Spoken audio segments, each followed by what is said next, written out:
This is part 2 of our discussion on the Tagalog verbs equivalent to the English verb to run.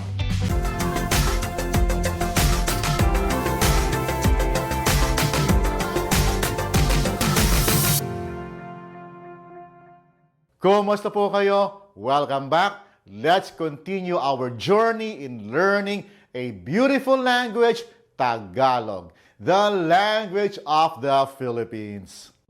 Just a reminder, if you have missed the previous videos, the explainer video, I strongly suggest you check it out before you finish this video. This current video won't make sense to you if you haven't seen my explainer video on the many Tagalog verbs equivalent to the English verb to run. Check it out. The link is in the description box down below. In Tagalog, there are many versions of the English verb to run. Each are used in certain contexts. These are TUMAKBO, to run, or to run for political office. MAGTAKBO, to run away with something. MATAKBO, to be able to run at some place. TAKBUHIN, to run a path. ITAKBO, to run away with something. TAKBUHAN, to run away from someone or something. We will use them in simple sentences in the progressive, completed, contemplative, and recently complete aspects. This is how Tagalog verbs are conjugated and not by tenses. Tara, simulan na natin. Let's begin with the progressive aspect or nagaganap. This is when the action is currently happening. Please note the placements of the affixes represented by the yellow letters. The white letters are duplicates of the first two letters of the root word takbo, T and A. Please take note of their placements too. Here goes. Tumatakbo si Anton sa marathon. Tumatakbo si Anton sa marathon. Anton is running in the marathon. Tumatakbo si Ariana sa ulan. Tumatakbo si Ariana sa ulan. Ariana is running in the rain. Tumatakbo ako sa eleksyon.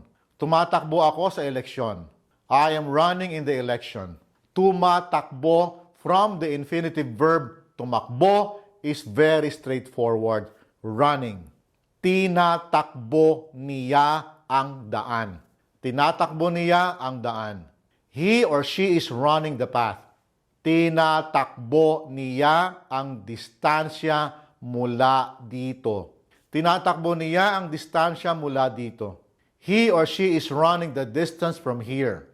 Tinatakbo is from the infinitive verb takbuhin. This is a verb that describes running along a path. The next two verbs are used when someone is running away with something valuable. Nagtatakbo siya ng pera. Nagtatakbo siya ng pera. He or she is running away with the money. Nagtatakbo is from the infinitive verb magtakbo. It is an actor-focused verb. As such, it focuses on the actor or the doer of the action. Siya, he or she, and no one else is running away with the money. Itinatakbo ng magnanakaw ang alahas. Itinatakbo ng magnanakaw ang alahas. The thief is running away with the jewelry.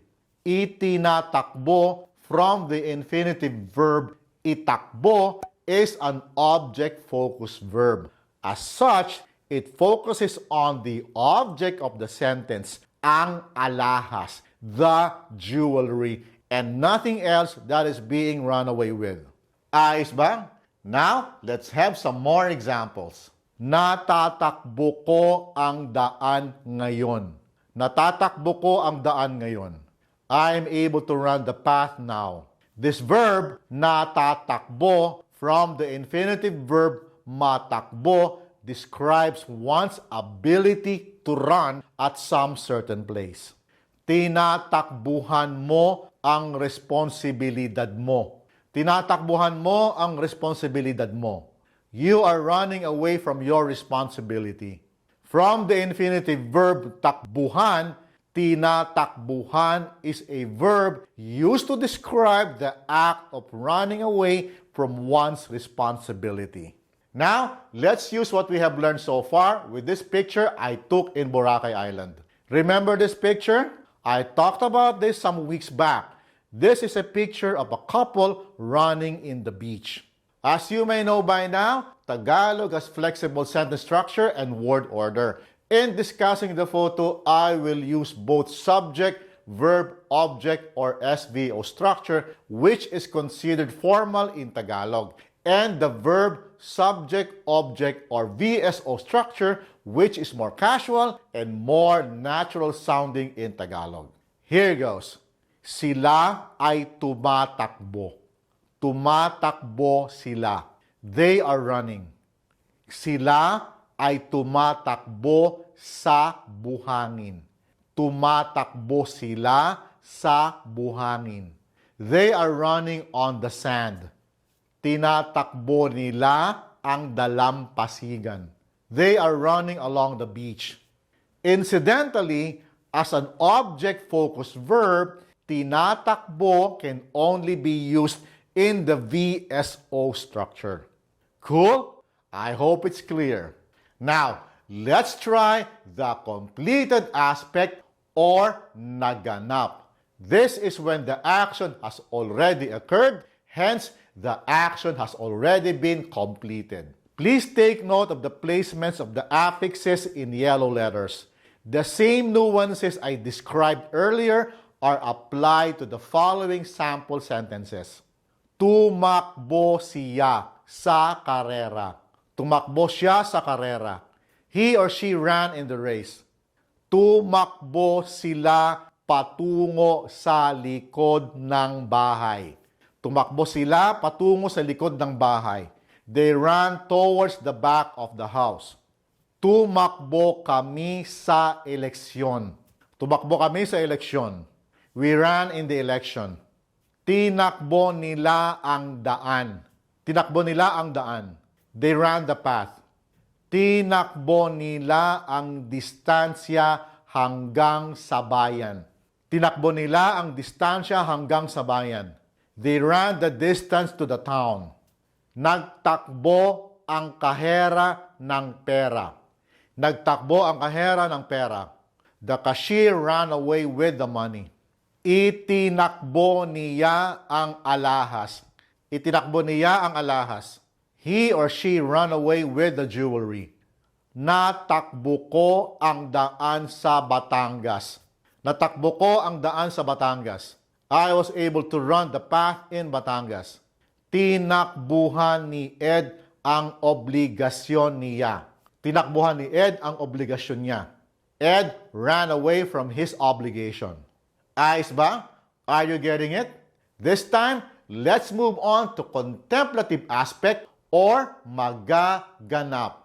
This is when the action has not yet occurred and is about to occur. Again, please take note of the placements of the affixes in yellow letters and the reduplicated letters in white. Tatakbo ako mamaya. Tatakbo ako mamaya. I will run later. Tatakbo ako sa karera bukas. Tatakbo ako sa karera bukas. I will run the race tomorrow. Or, I will run in the race tomorrow. Tatakbo ako sa susunod na eleksyon. Tatakbo ako sa susunod na eleksyon. I will run in the next election. Tatakbuhin ko ang distansya mamaya.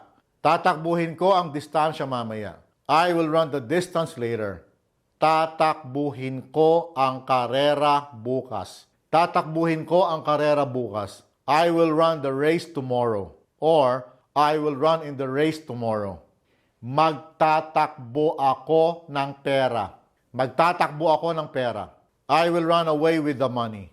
Itatakbo namin ang pera. Itatakbo namin ang pera.